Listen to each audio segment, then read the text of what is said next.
So the one that says the EHS conducts electricity, well, that just means that the floor items that you do a down slash to open up, those will all be open for me.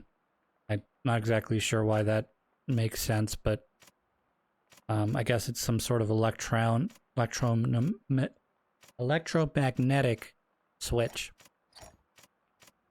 But again, one of the things that a lot of people do is they take their money. If they make $20,000 a year, or $40,000 a year, $100,000 a year, they have a way of spending that $20,000, the $40,000, the $100,000.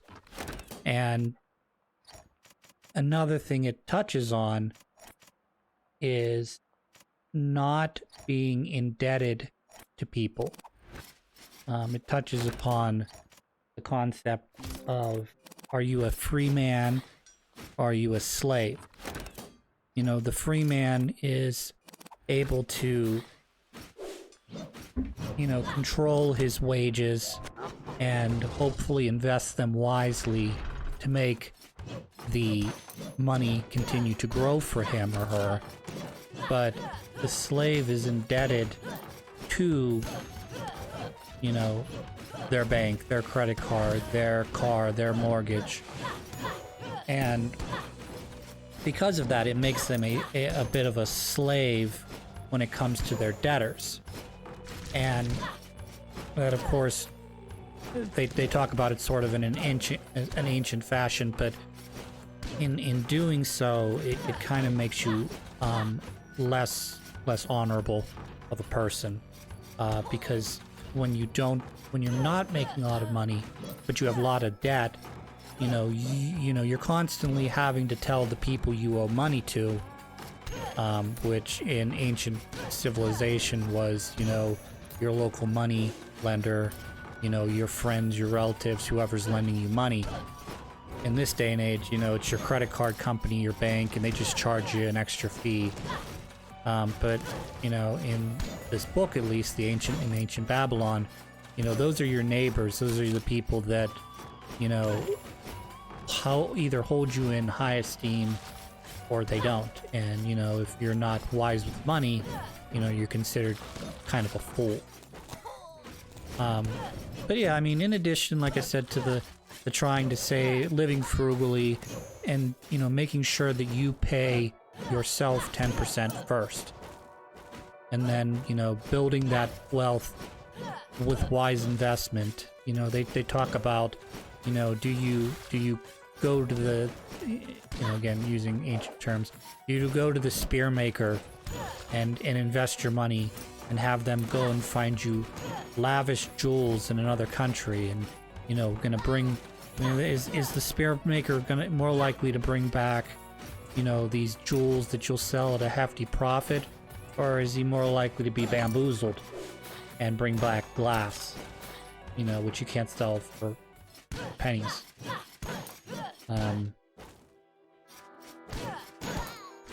We're gonna traipse through the Maya here, I think, a little bit, see if we can, you know, hopefully get a little lucky here and build some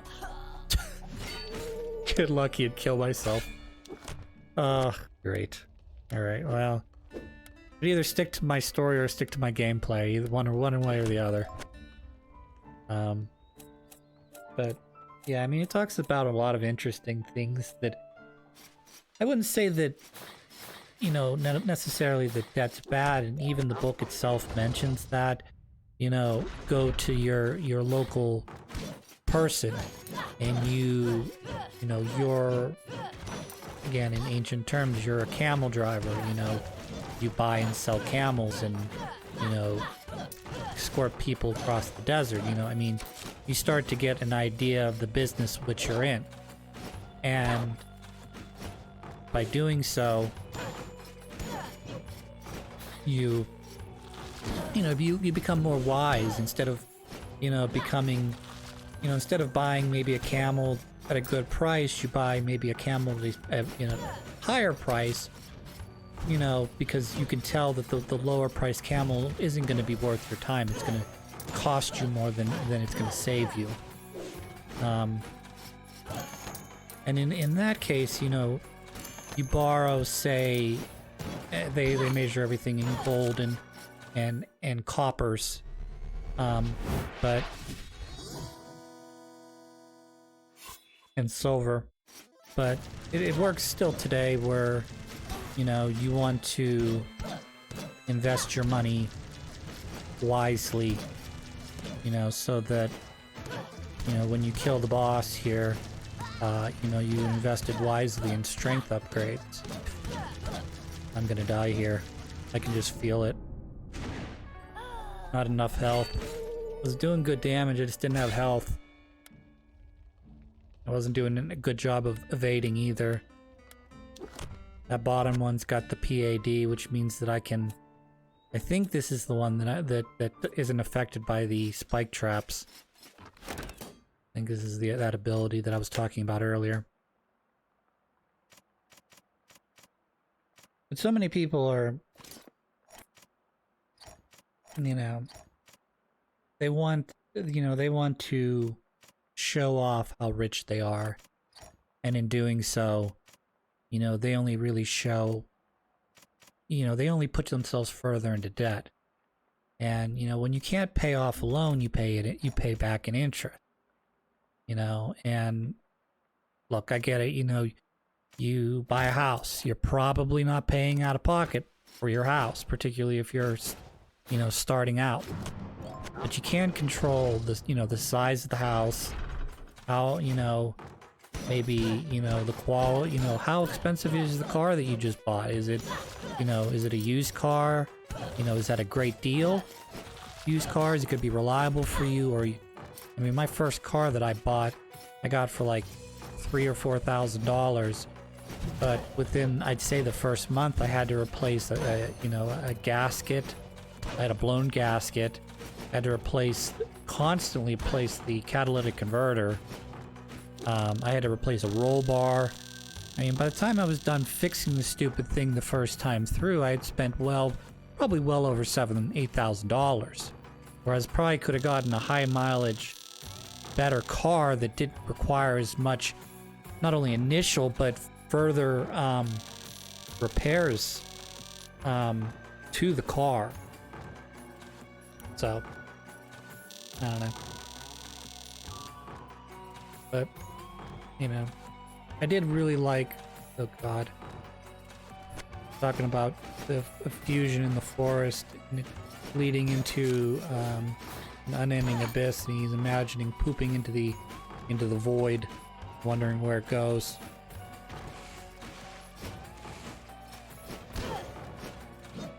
I just think, you know, a lot of people in America complain about, well, you know, we don't have enough money and the rich have all the money, blah, blah, blah. But could you imagine if every American took 10% of their earnings and saved it and invested it? I don't like that guy. It gives you a quote-unquote 3-in-1 chance of doubling your money. And I never can seem to win that game without cheating. In the first one? Probably not. Is it in the second one? Maybe. In the third one? Only if you pick the third one.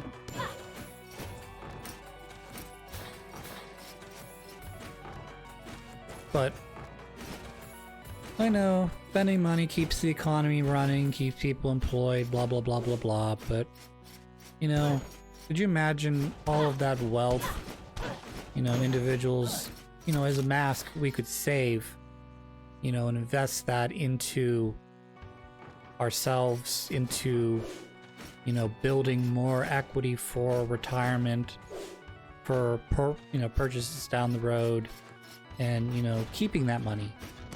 And that's our money. That's not anybody else's money. That's not, you know, other people, you know, it's not Visa or MasterCard or American Express's money, plus, you know, the fee we pay when we can't, you know, fully pay back our credit card at the end of the month. Or, you know, we buy a new car and, you know, we pay either the dealership, you know, dealership credit, or one of the banks a percentage every month because, you know, we can't put, you know, 20, 30, $40,000 down on a vehicle, or we buy a vehicle that's way too expensive for ourselves. I don't know. Okay, so this, I think this is going to be the run, because as you can see, I'm not setting off the foot trap, so I can just hide in this corner here and just sort of, aside from making stupid mistakes, evade like that, and then I just use my dash here. And then plus the Paladin does decent damage here, so as long as I can avoid taking unnecessary damage, which I've done twice already, I think we should be able to do this.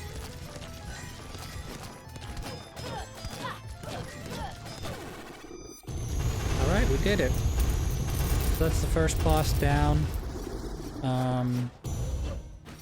What happens now is, in addition to spilling all this money, I'll get 3 permanent upgrades, so MP, strength, and armor. That's good. And it'll teleport me back to the beginning, but I will not be able to leave. Oh, I'm sorry, I thought it teleported me back to the beginning. It does not. It teleports me outside boss door is all. This guy is an over-leveled person for this area. Alright, and this is the transition into the forest again. So let's see if we can, I don't maybe not necessarily get to the boss, but, you know, make a deep enough run that we really turn this into something.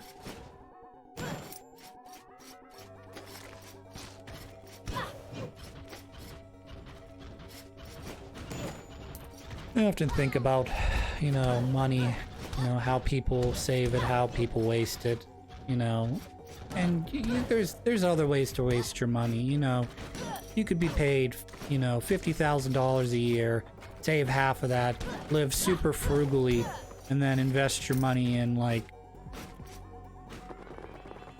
I don't know, because like right now, you know, NFTs look like, you know, a complete scam, but, you know, who knows, maybe in the future, you know, I'm gonna look like a fucking idiot, you know, for not buying. They're just so sketchy to me.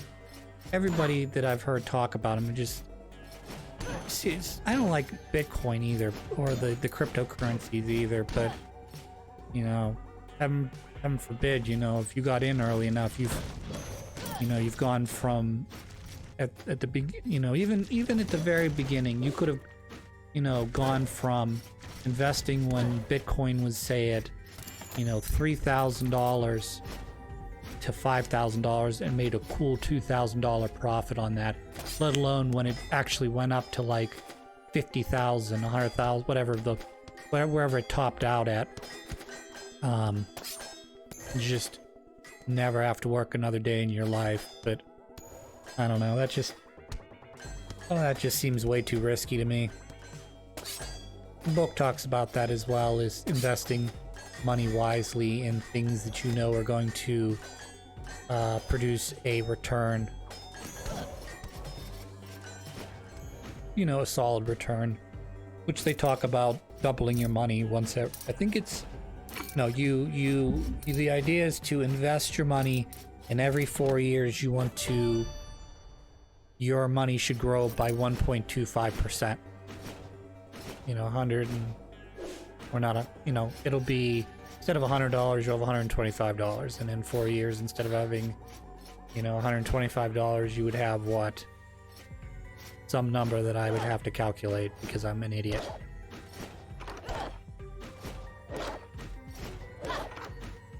Will I make it? I did it.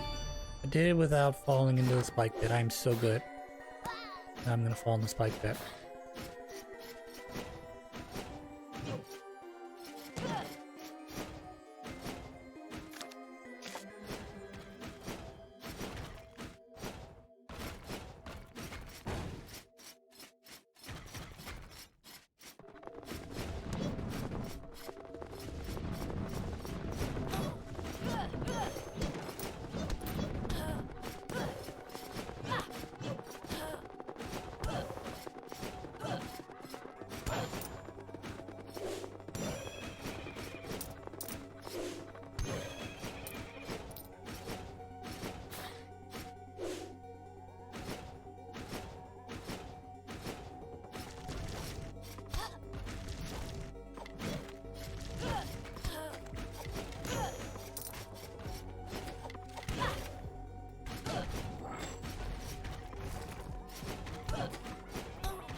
Favorite enemy.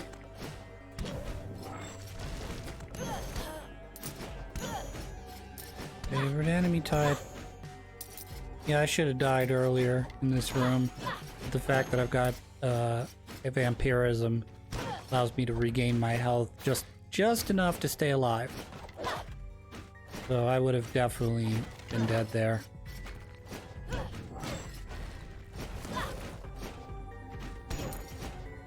I'm regaining 8 HP every time I kill a guy.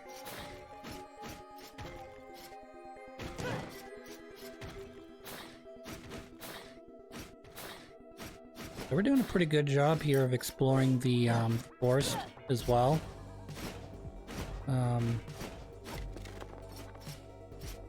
Definitely trying to maximize my money here.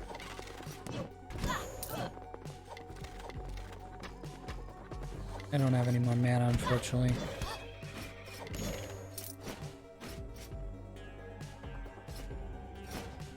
Should be able to jump and dash. I didn't do a good job there. Should have been able to jump, dash, yeah, like that. And yes, the small jump, the bane of my existence.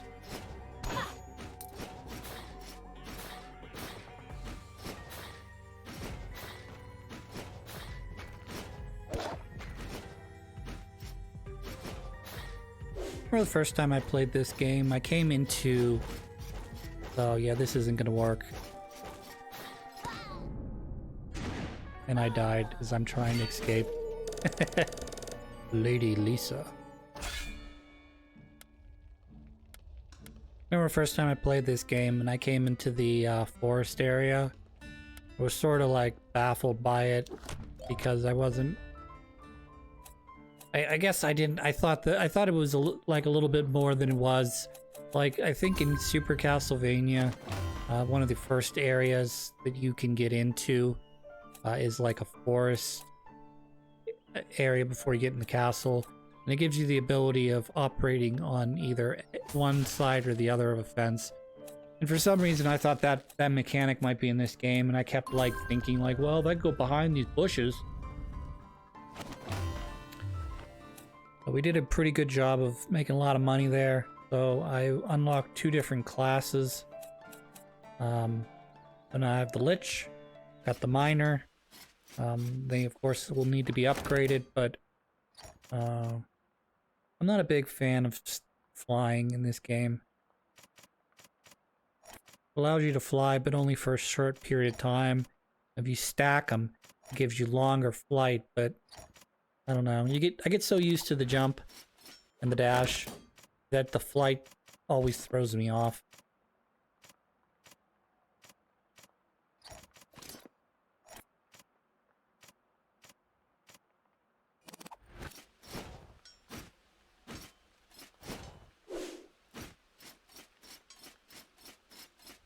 So you will not likely see me use the architect to lock down the castle. I mean, it's good. It's good if you know there's a particular rune that you want to try to shoot for, or if there's a particular armor that's locked in. I don't know how you would determine this, but there's an armor locked in a particular chest somewhere in there, and you just barely missed it. But the fact that he takes your gold, percentage of your gold that you earn, that just drives me nuts. My gold, not your gold.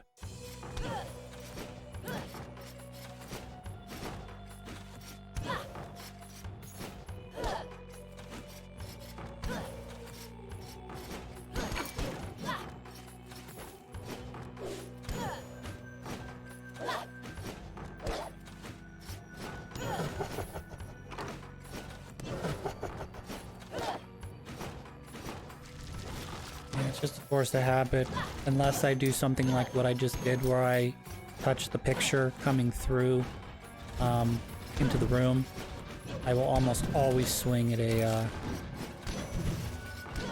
picture frame.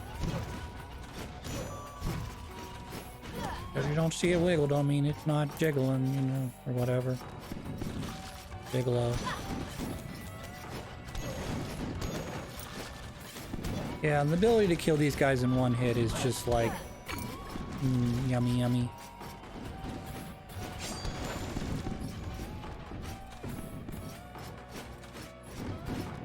I mean, if you're really, you know, into... You know, you just say, oh, all enemies are gonna take 2 hits. You know, you just get it over with, then, you know... I guess it may, you know, this game's easily, you know, this game's really easy. But also I have the quirk where I exaggerate the amount of damage that's being dealt to me, so no, when I get hit I'm not being dealt 2,000 damage. Obviously I would instantly die. The fact that those go through the wall is just so fucking bullshit.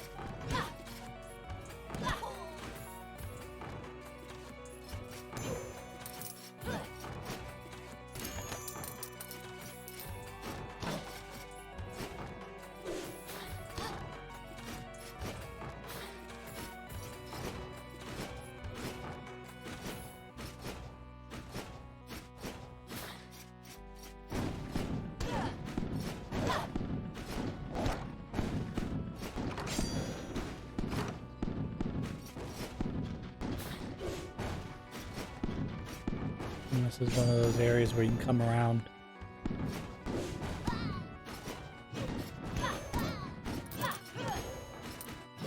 Doing great, Chris.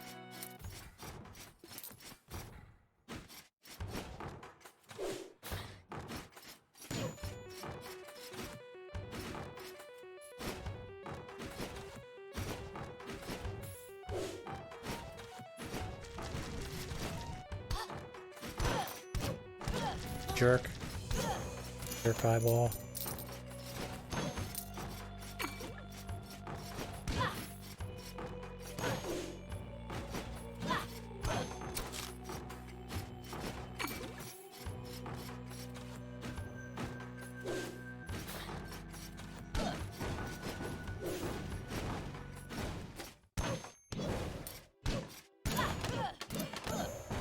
That's a mimic. So you can see here that the treasure chest to the end is not a mimic, because it appears on my map, whereas the previous one didn't. Oh, bastard. Almost died here because of you.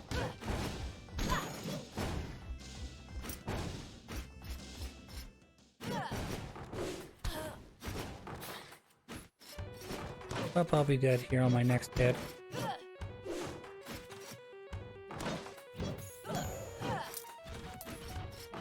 Thought it was gonna be him too.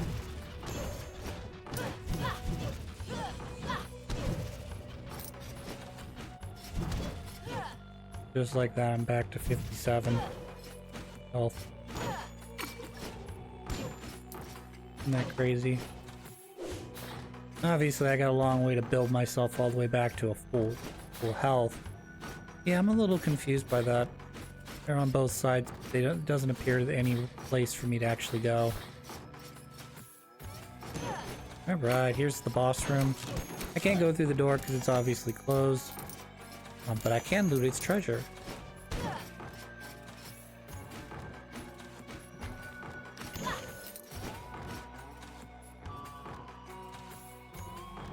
This one I can't do.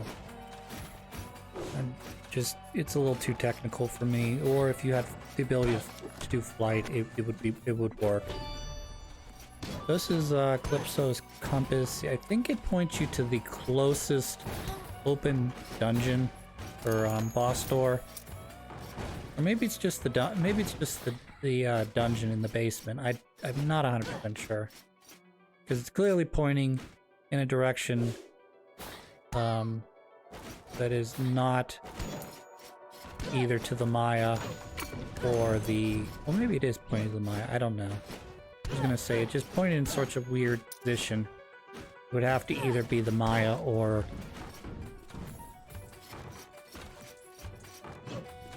the dungeon. Unless for some reason it's pointing towards the closed off boss room that I've already done. Which seems unlikely. Afraid that wasn't a mimic. I can't do anything to you, unfortunately. If I had the axe, I could. I went from, like, being dead to past, you know, like, beyond half health. Like, super impressive.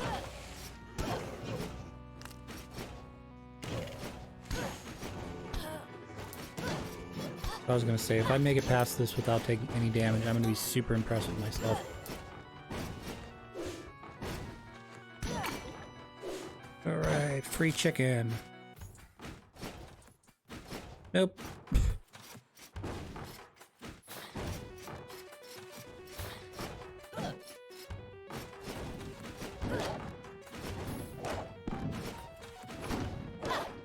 The boss of the dungeon is strangely... It's complicated. It's like... It's not as difficult in many respects as some of the other bosses. But it also has, and we'll get there, it has an interesting twist to it that can make that, particularly if you're trying to just power through it, you don't realize what's coming at you, can make that fight either very easy or very difficult. You know, if you take your time, you manage the boss, what it's throwing at you, you can pretty easily deal with it. But at the same time, if you get overzealous and you start killing too much too quickly, it can overwhelm you.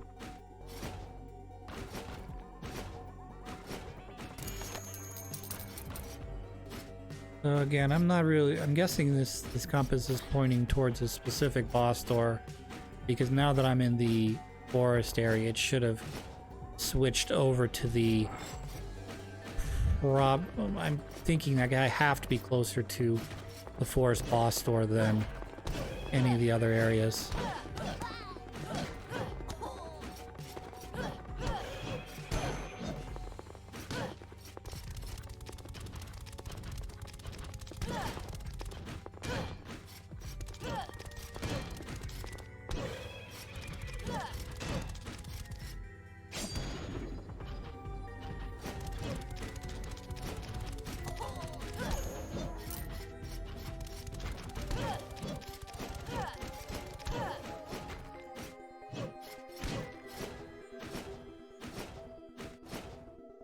I'm not small enough to get that.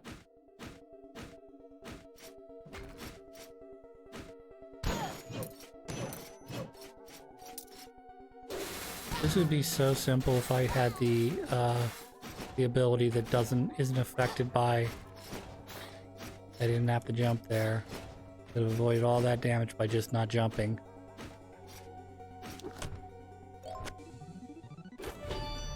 Alright, Hyperarian's Ring gives me a second chance at death, at life.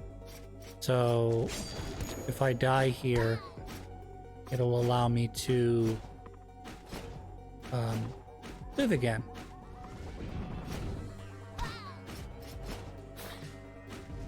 So I'm very close to dying now. So this will give me a second chance at life, but it doesn't give me my full life back. So if I play this rune poorly like I just did, I will die and my run will end.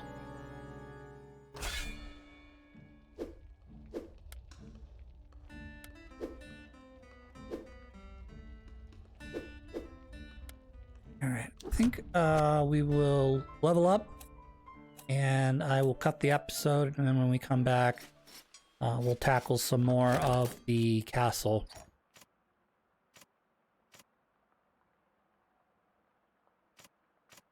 I'd have a ton of money here. I just want to figure out first if there's any armor worth upgrading to. And then secondarily, are there any of these that I need to get?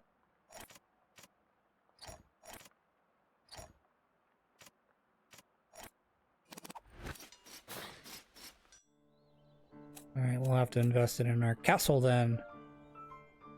We can upgrade the Lich. Okay. Defy Death's okay. It's just, I think it's, for me, it's more a waste of money because, you know, your chance of defying death when you max that out, I think, is like, it couldn't be more than 10%. It might be as low as 5%, maybe. But, yeah, alright, let's just do one more run and then I'll cut it after that. Shinobis are glass cannons, slash Hokages are glass cannons, so we'll do a ton of damage, but they take a ton of damage. So, very, very easily with a Shinobi go from full health to nearly dead, back to full health again.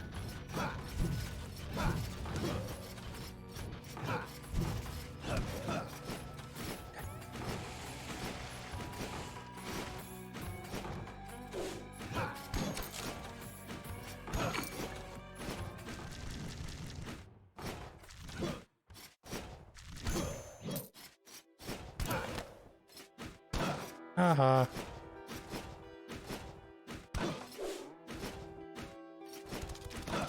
So now that I'm a little stronger, I will start... Oh. I was gonna say, now that I'm a little stronger, I'll start to explore more of the Maya, but I'm clearly not ready for that. So I will pick a new guy, and next time when we come back, we're gonna go a little bit farther into the dungeon, or we're gonna do another run at the dungeon.